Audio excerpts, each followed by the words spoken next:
kung matatandaan nyo noong nakaraang araw, di ba napag-usapan natin to? Yung about sa impeachment nitong si Sara Duterte na kung saan sinasabi ni Bongo mga kababayan na magbabase po siya sa ebidensya.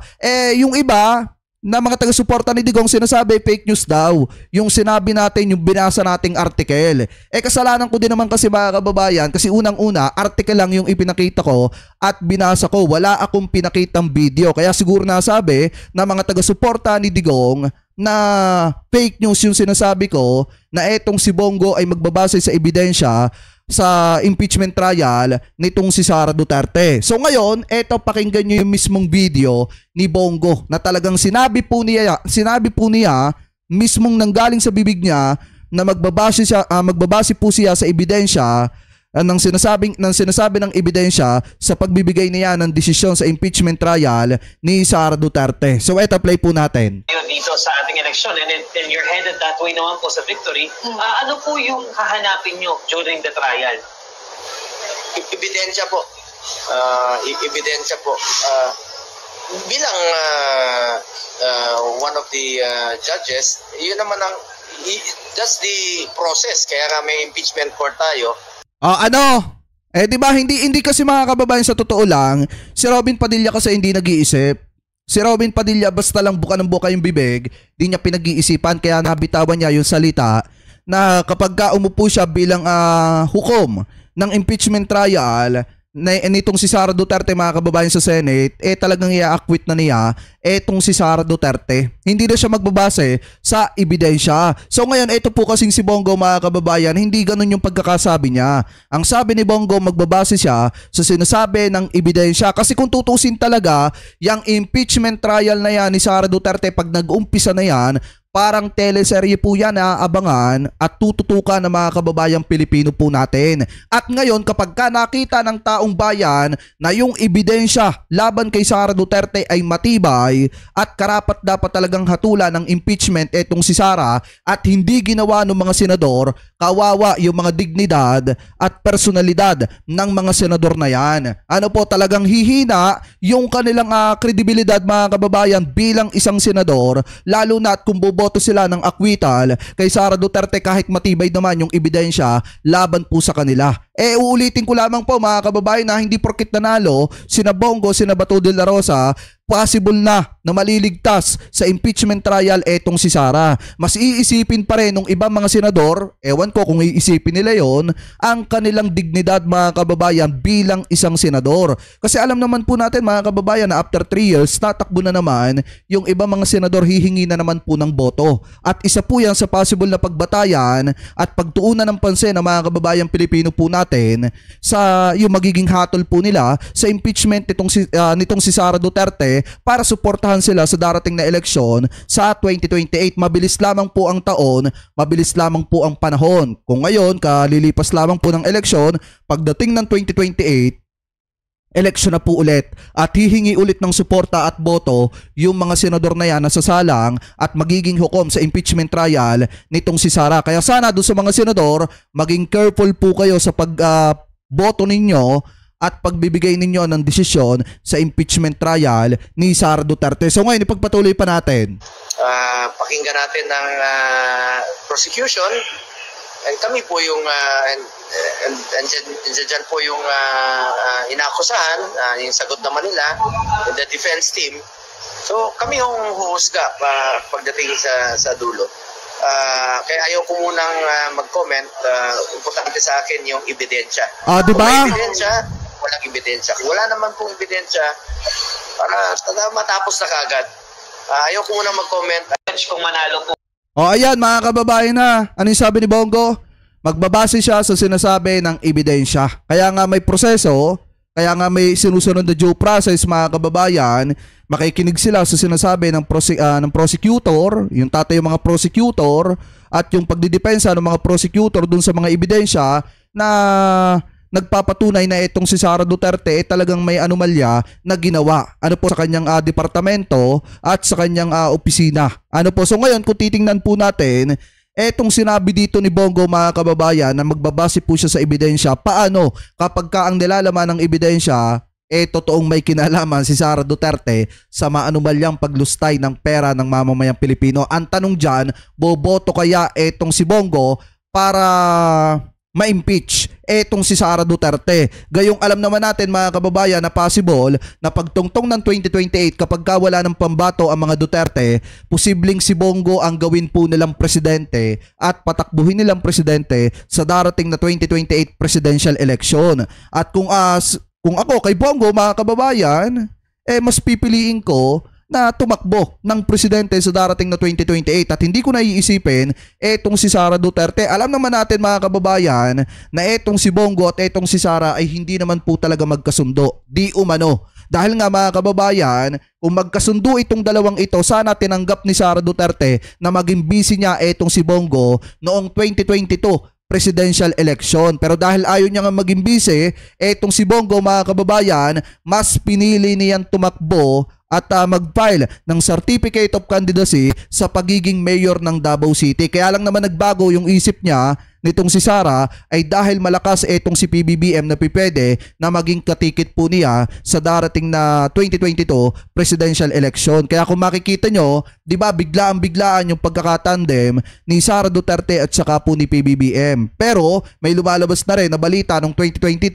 or 2021 pa nga lang, lumalabas na yung balita na si Sara ang presidente at si Bongo ang vice-presidente. Kaso nga lang hindi natuloy kasi nga hindi magkasundo, di umano, etong si Sara at saka po itong si Bongo. So ngayon, kung titingnan nyo mga kababayan, kung talagang sobrang lapit ni Bongo sa mga Duterte, di sana sasabihin din niya yung sinabi ni Robin Padilla. Kaso nga lang ang problema mga kababayan, maliwanag naman po sa sikat ng araw na pagbabasihan ni Bongo yung sinasabi ng ebidensya at hindi yung pakikipag-ugnayan niya sa mga Duterte. So ngayon, punta naman po tayo mga kababayan dito po sa isa pang topic na nakita po natin na kung saan, tingnan nyo mabuti ito mga kababayan, hindi matanggap ni Philip Salvador yung kanyang pagkatalo. Kung ano yung bitaw ng kampo ni Kibuloy na magpa-recount mga kababayan, ganun din yung sinasabi nitong si Philip Salvador. Kasi alam naman po natin mga kababayan, kung maluwag na tinanggap po nila yung kanilang pagkatalo, wala na silang iba pang sasabihin pa.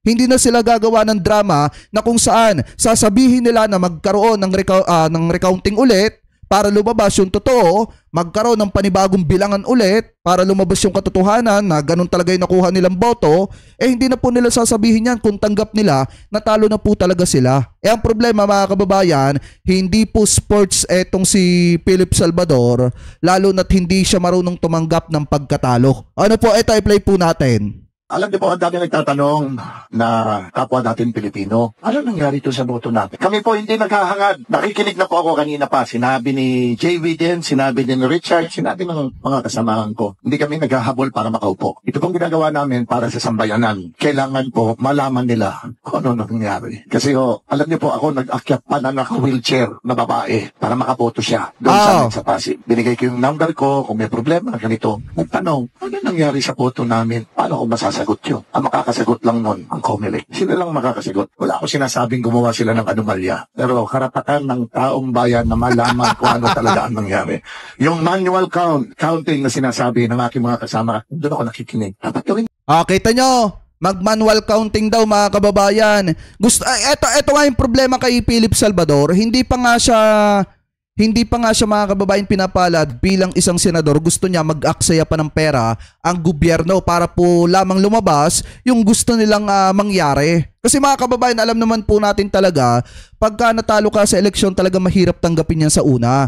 Pero kung uugaliin mo na hindi ka marunong tumanggap ng pagkatalo, parang napakapangit naman po atang tingnan yan. Lalo na't alam naman po talaga natin na itong si Philip Salvador talagang una palang laglag na. Kasi nga, paano ka magiging isang senador kung mismong yung anak mo nga hindi mo kayang sustentuhan? Diba mga kababayan, ito real talk lang, paano siya magiging senador or mabuting senador sa mga kababayan Pilipino natin kung mismong yung anak nga niya hindi niya matulungan, hindi pa nga ata niya makilala? Diba kung tutuusin mga kababayan, bago ka sana tumakbo sa pagkasenador, atupagin mo muna yung pagiging isang mabuting ama. Yun yung pinakamabuting dapat niyang gawin. Ano po ngayon, ipagpatuloy pa natin. Hindi na yun. Nakita nila na walang anomalya, walang tinatago. Hindi ho kami naghahangad ng mga upo. Paulit-ulit namin sinasabi. Pero karapatan ng sambayan ng Pilipino na malaman kung ano ang katotohanan. And they owe it to them, to you. Alam niyo po, ang dami na... Yan. Yan ang isang patunay na hindi marunong tumanggap ng pagkatalo etong si Philip Salvador. Alam niyo mga kababayan, buti pa nga si Secretary Benhur Abalos kahit alam natin mga kababayan na sa mismong araw ng butuhan ay sinisiraan siya ni Amy Marcos, pinalalabas ni Amy Marcos na may pandarayang ginagawa itong si Secretary Benhur Abalos, talagang hindi dinibdib or hindi tumulad itong si Secretary Benhur Abalos dito po kay Philip Salvador. Kung tutusin mga kababayan, sino ba naman ang utu-utong boboto dito kay Philip Salvador? Unang-una, walang background sa pagiging politiko. Pangalawa mga kababayan, talagang wala naman siya talagang alam sa politika. Dapat nga sisihin niya si Robin Padilla. Bakit? Dahil nga mga kababayan, dahil kay Robin Padilla, ang taong bayan ay namulat sa katotohanan na talagang walang magagawa ang mga artista mga kababayan na tumatakbo bilang isang politiko. Hindi ko po nila lahat. Pero nang dahil kay Robin Padilla, si Philip Salvador mga kababayan ay hindi magawang pagkatiwalaan ng napakarami sa mga kababayang Pilipino po natin. Yan ang totoo dyan. Kaya hindi siya nanalo kasi walang tiwala sa kanya ang mamamayang Pilipino. Pangalawa, kung talagang malakas mga kababayan ang karisma ni Philip Salvador, di sana na ipanalo siya ng mga DD-shit mga kababayan. Di sana na ipanalo siya sa Mindanao at sana naging senador siya. At sana kung talagang sikat siya mga kababayan, sana na ipanalo niya yung sarili niya. Kaso ang problema hindi po Kaya nga mga kababayan, umiiyak ngayon si Philip Salvador at nananawagan sa COMELEC na mag-aksaya ng pera para magkaroon ng recounting. Para malaman daw kung ganun ba talaga yung nakuha niyang boto or mas higit pa mga kababayan. Sa akin, since tumakbo siya sa pagiging isang politiko, pagiging isang senador, dapat tanggapin niya na talagang possible na matalo siya, lalo na't kung wala naman siya talagang ginagawa or nagawa na tatatak sa isipan ng taong bayan. Ano ba ang ginawa ni Philip Salvador? Naging bata-bata lang ni Bongo. Ano ba ang nagawa ni Philip Salvador? Tagasunod ni Bongo. So anong gagawin niyan pagka naging isang senador? Wala. Nakaasa lang kay Bongo. Paano magtitiwala ang taong bayan kung ganun ang background ni Philip Salvador? Kaya wag magtaka si Philip Salvador kung bakit natalo siya sa nagdaang eleksyon dahil nga walang tiwala sa kanya ang marami sa mga kababayan Pilipino po natin. Ito pa yung isa na nananawagan mga kababayan ng recounting. Pakinggan natin. Nananawagan ng manual recount ang kampo ni Apollo Kibuloy kaugnay ng 2025 senatorial race dahil sa mga ulat ng overvoting, ballot reading errors at iba pa irregularidad sa halalan. Ayon sa tagapagsalita ni Kibuloy na si Attorney Israelito Torion, hindi ito pagtutol sa demokrasya kundi panawagan para tiyakin ang integridad ng halalan. Tinanggihan ng COMELEC ang panawagan dahil hindi pinapayagan ng automated election law ang manual recount sa precinct level. Saka mga kababayan, maraming pera talaga ang kakainin yan. Akala ko ba ayaw ni Kibuloy mga kababayan na nag-aaksaya ng pera ng taong bayan? Bakit gusto ni Kibuloy na magkaroon ng recounting? Bakit hindi niya matanggap na yung sinasabi nila na may 7 million na taga-suportahan kay OJC, dito nalaman ng taong bayan na fake news yun? Bakit?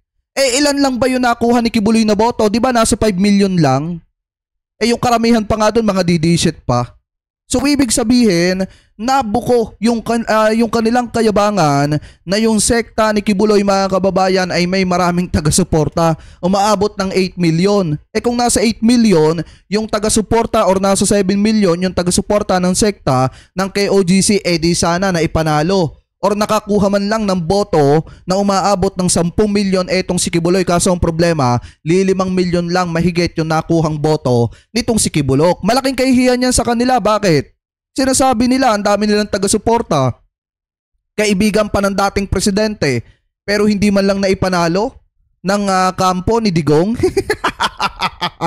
Kaya nga mga kababayan, huwag kayong magtaka kung bakit umiiyak ngayon ang kampo ni Kibuloy at nananawagan ng recounting. Ganon din itong si Philip Salvador. Hindi nila matanggap mga kababayan na sa kabila ng kanilang kasikatan, olats pa rin sila pagdating sa mata ng mga kababayang Pilipino po natin. Alam nyo, dapat kung marunong kayong tumakbo sa politika, marunong kayong tumakbong senador, dapat marunong din kayong tumanggap ng pagkatalo. Talo na nga kayo, ipipilit nyo pa. Gusto nyo mag-aksaya pa ang taong bayan ng pera sa inyo para lamang sa pangsarili nyong interes. Buti nga hindi kayo nanalo. Kasi kapag ka nanalo kayo, pera lang din ng taong bayan ang aatupagin nyo kung paano nyo lulustayin at gagastusin ang pera ng mamamayang Pilipino, kung paano kayo makakapagnakaw at makakapangurap ng pera ng taong bayan. Kaya dapat lang talaga sa inyo na hindi kayo palarin at hindi kayo manalo. Ano po mga kababayan? So ngayon, ipagpatuloy pa natin. Si Kibuloy ay kasalukuyang nakakulong sa Pasig City Jail dahil sa mga kasong human trafficking at pang-aabuso sa bata. Di ba? Kita niyo yung sabi dito, sa kasong qualified human trafficking at pang-aabuso sa bata. Tayo play pa natin ha. Abuso sa bata. Ang galing ng UNTV, no? Sapol na sapol mga kababayan. Etong si Kibulok, biruin nyo ha. Kita nyo yung ending. Pang-aabuso sa bata. Kaya mga kababayan, ako'y natutuwa pa rin kahit hindi pinalad yung iba sa mga katiket ni PBBM. Natutuwa pa rin ako sa nagdaang eleksyon. Bakit? Kasi naging mapayapa at hindi naging marahas mga kababayan katulad noong mga nagdaan na kinakailangan pang marami sa mga kababayang Pilipino po natin ang magbuwis ng buhay. At ang isa pa dyan, kaya ako natutuwa kasi yung mga sinuportahan natin na kandidato na hindi pinalad, malugod po nilang tinanggap ng maayos yung kinahinatnan ng bilangan. Kahit pasabihin na nagkaroon ng lutuan or dayaan, malugod pa rin tinanggap ng mga taong sinuportahan natin katulad ni na Secretary Benhur Abalos, katulad ni na sino pa ba? Ni na yung mga hindi pinalad mga kababayan, ni na Abi Binay, 'di ba malugod nilang tinanggap yung kanilang pagkatalo. Alam naman po natin mga kababayan na siguro hindi pa panahon ngayon ni Secretary Benhur Abalos para maging isang senador. Siguro pagdating ng 2028 mga kababayan, baka manalo na etong si Secretary Benhur Abalos. Pero sa ngayon mga kababayan, kung ano yung ibinotot na nailuklok, na iproklama ng mga senador, sana suportahan na lamang po natin mga kababayan sila sa mga magaganda po nilang gagawin. At kung pangit naman po ang gagawin nila, hindi po tayo mag-aatubilin na ipakita sa inyo yung pangit po nilang ginagawa.